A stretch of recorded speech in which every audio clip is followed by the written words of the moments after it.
सबसे पहले ये बताइएगा, आपको तो जाती तौर पर जरदारी साहब पे भरोसा नहीं था, ये आप कह चुके हैं, मगर अब इतना भरोसा कि पैसा आसिफ जरदारी का और वजीर आला नून लीग का, वो भी शहबाज शरीफ साहब का बेटा। बिस्मिल्लाहिर्रहमानिर्रहीम। मैंने बिस्मिल्लाह तो वैसे भी पढ़नी चाहिए, लेकिन मैंने खुसूसन पढ़ी है कि ताकि मैं खुदा न खास्ता को गलत बात न कहूँ। शाहजेब देखें, जरदारी साहब की पार्टी जो है वो हमारे हलीफ हैं।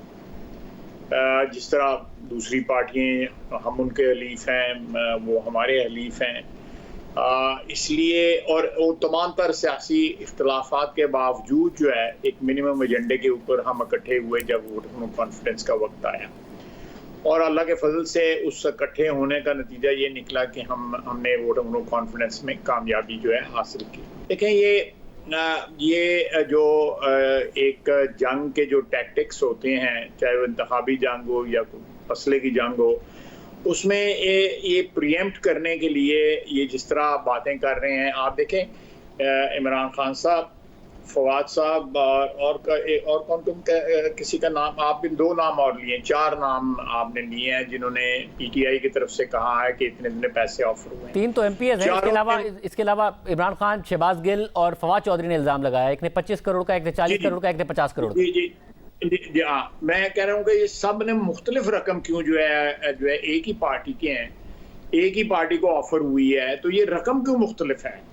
ये सारा एक ड्रामा है कि जी पैसे ऑफर हो रहे हैं। जिस तरह 17 के इलेक्शन से पहले इन्होंने कहा था XYZ जो है वो धांधली करेगा, वो ये होगा और इलेक्शन हम जो है लूटने नहीं देंगे, ये कर देंगे, वो कर देंगे, तो वो उस वक्त भी प्रीएम्प्ट किया जा रहा था, और आज भी जो है पैसे की जो है वो शोर मचा के प्रीएम्प्ट किया जा रहा है। किसी को पैसे नहीं गए, और ये बड़ी फैंटास्टिक किस्म की अमाउंट्स हैं। किसके पास इतने वसाइल हैं, किसके पास इतनी दौलत है कि वो एक बंदे को 50-50 करोड़ रुपया जो है ऑफर करे?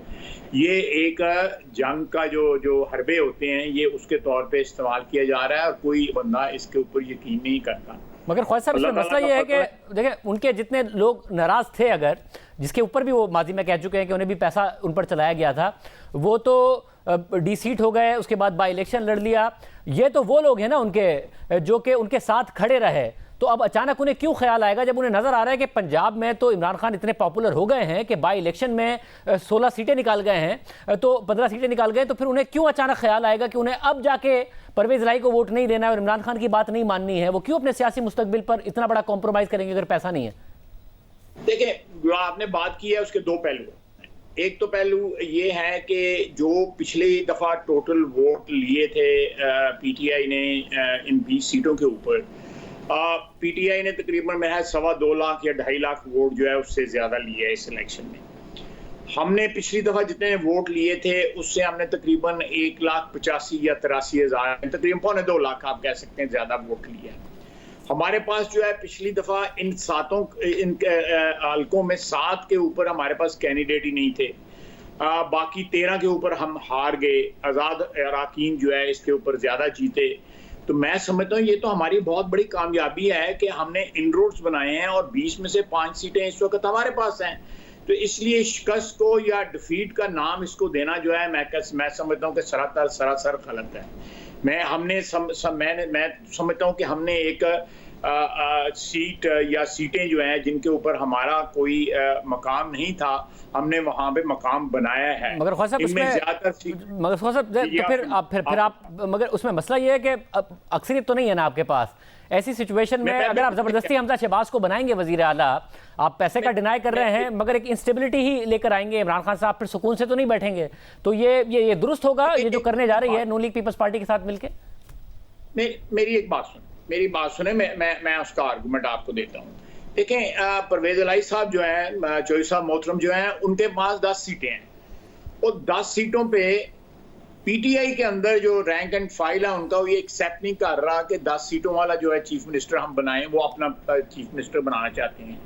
उनमें कुछ कैंडिडेट भी मौजूद हैं जो चाहते हैं कि जी वो चीफ मिनिस्टर बने, इसलिए उनकी अपनी एक रिफ्ट है जिसको जो है वो शुगर कोट कर रहे हैं या उसको कवर अप कर रहे हैं, कह के कि फलां पैसे दे रहा है, फलां पैसे दे रहा है। उनको खतरा है कि उनके अंदर से तोड़-फोड़ होगी और डिफेक्शंस होंगी और लोग जो है वो अब्सटेन कर जाएंगे या इस्तीफा दे जाएंगे ताकि उनका जो 188 या 190 या जितना भी नंबर है वो कम हो जाए और जो हमजा के साथ जो नंबर है वो नंबर जो है वो भारी साबित हो, वो हावी साबित हो।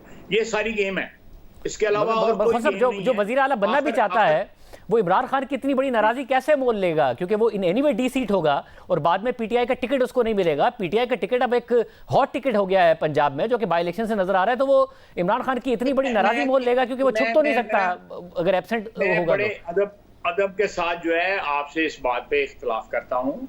हमने कोई सेटबैक नहीं हुआ हमें पंजाब में जिससे आप कह सकेंगे पीटीआई जो है हावी हो गई है। अल्हम्दुलिल्लाह आज भी हमारे पास जो है वहाँ पे जो है वो 180 सीटें हैं या 179 सीटें हैं।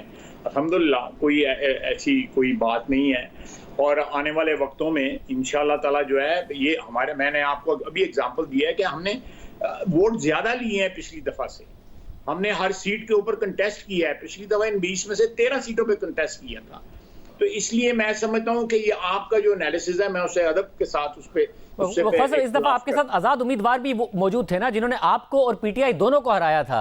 तो इस दफा वो भी आपके साथ थे, तो आपका और उनका वोट कंबाइन हुआ है, फिर भी तहरीक इंसाफ जीत गई है उन 10 में से 8 सीटों पर जो इंडिपेंडेंट की थी। देखिए इस दफा जो है वो शेर के निशान का मैं वोट ले रहा हूँ। पिछली दफा शेर के निशान का वोट ले रहा हूँ। पिछली दफा भी बल्ले का निशान का वोट ले रहा हूं और अब का भी बल्ले के निशान का वोट ले रहा हूं। मैं बिल्कुल कंफ्यूज नहीं कर रहा। जो आप बात कर रहे हैं वही बात मैं कह रहा हूं कि पिछली दफा बल्ले को जितने वोट मिले थे उससे 2.25 लाख या 2.5 लाख वोट ज्यादा उनको मिले। हमें जो जितना वोट मिला था इसके ऊपर शेर के ऊपर उससे हमें 1,83,000 वोट ज्यादा मिला है और साथ जो है जो इंक्रीज है हमारी इंक्रीज जो है वो तकरीबन 39% है वोटों की, वेयर एज उनकी इंक्रीज जो है वो 27 या 28% है। तो मैं समझता हूं कि इसको इंटरप्रेट जो है गलत किया जा रहा है। ख्वाजा साहब, फिर ऐसी सूरत में आप नहीं चाहेंगे फिर कि आप लोग इलेक्शन में जाए? आप तो ज़ाहिर कॉन्स्टिट्यूंसी पॉलिटिक्स को समझते हैं, सियालकोट का अहम हल्का आपका हल्का है। क्या ये दुरुस्त है कि फिर बाकी नवाज शरीफ साहब भी सोच रहे हैं, वो पहले भी चाहते थे कि बजाय इसके कि हुकूमत की जाए इलेक्शन में जाया जाए, और वो अब भी चाह रहे हैं कि वापस आया जाए और नून लीग डिमांड कर रही है कि लेवल प्लेइंग फील्ड हो, उनके जो केसेस में जो कुछ उनके साथ हुआ, एक राहदारी रिमांड भी मिले, उनकी जमानतें भी हों, उन्हें भी कैंपेन करने का मौका मिले, वरना फिर इमरान खान के भी फॉरेन फंडिंग केस का और सबका फैसला हो। आप लोग ये डिमांड कर रहे हैं कि नवाज शरीफ साहब को वापस आने दिया है, वरना फिर उनके भी फैसले हो सारे के सारे इमरान खान के। मैं समझता हूं कि ये जो आपने सारी बात की है 100% इंसाफ पे मबनी है। अगर लेवल प्लेइंग फील्ड इलेक्शन अगर कल होने हैं या परसों होने हैं या दिसंबर में होने हैं या अगले साल अगस्त में होने हैं, जब भी होने हैं, लेवल प्लेइंग फील्ड देखें, मुझे इस बात पे फख्र है कि हमजा की हुकूमत ने जो है वो जमहूरियत को धब्बा नहीं लगने दिया। अवामी जो राय है उसके तकद्दस पे पहरा दिया 17 को। कोई उंगली नहीं उठा सकता उस इलेक्शन के ऊपर जो हमजा की हुकूमत ने जो है इलेक्शन कंडक्ट किया है। और अल्लाह के फजल से मैं समझता हूं कि इस कैंपेन में जो रोल जो है मरियम नवाज ने अदा किया है वो बड़ा पिवटल रोल था। हमारे लोग थे, बहुत सारे लोग नाराज थे, इसलिए नाराज थे कि पीटीआई के लोगों को हमने टिकट दे के जो है वहां पे इलेक्शन लड़वा रहे हैं और उनका अगले इलेक्शन में इलेक्शन लड़ना जो है मुहाल हो जाएगा या उनको टिकट नहीं मिलेगा। इसलिए ज्यादातर सीटों के ऊपर हमारा जो वर्कर था वो ल्यूकवार्म था, वो उतना जोश खरोश में नहीं था जितना वो अपने इलेक्शन के लिए होता। तो उसका भी एक बार अगर अगले इलेक्शन में कोई ऐसी सिचुएशन बनती है जिसमें जो है मियां साहब वापस आ जाते हैं और एक लेवल प्लेइंग फील्ड होती है, तो I have absolutely no doubt, अल्लाह के फजल करम से, उसकी मेहरबानी से एब्सोल्युटली कोई शक नहीं है इस बात के ऊपर कि पंजाब जो है जिस तरह हम माजी में जीते आ रहे हैं उसी तरह जीतेंगे और दूसरे सूबों में भी। मगर फिर आपको इसमें तो डाउट है ना कि अगर नवाज शरीफ ने कैंपेन नहीं की तो आप इमरान खान का मुकाबला करना आपके लिए मुश्किल हो जाएगा, अगर नवाज शरीफ वापस आके कैंपेन आपके लिए नहीं करेंगे। देखें, मुझे कभी उम्मीद है कि ये सिचुएशन नहीं होगी। मियां साहब इलेक्शन में यहाँ पे मौजूद होंगे, मुझे पूरी उम्मीद है। बाकी ये चीजें सारी अल्लाह के हाथ में। मुझे भी बता दें आपको, मुझे एज ए पॉलिटिकल वर्कर पूरी उम्मीद है कि मियां साहब इस इलेक्शन में होंगे और वो इलेक्शन कैंपेन को लीड करेंगे। और आपको जिस तरह इस इलेक्शन में मरियम नवाज ने लीड किया है, अगले इलेक्शन में नवाज शरीफ लीड करेगा।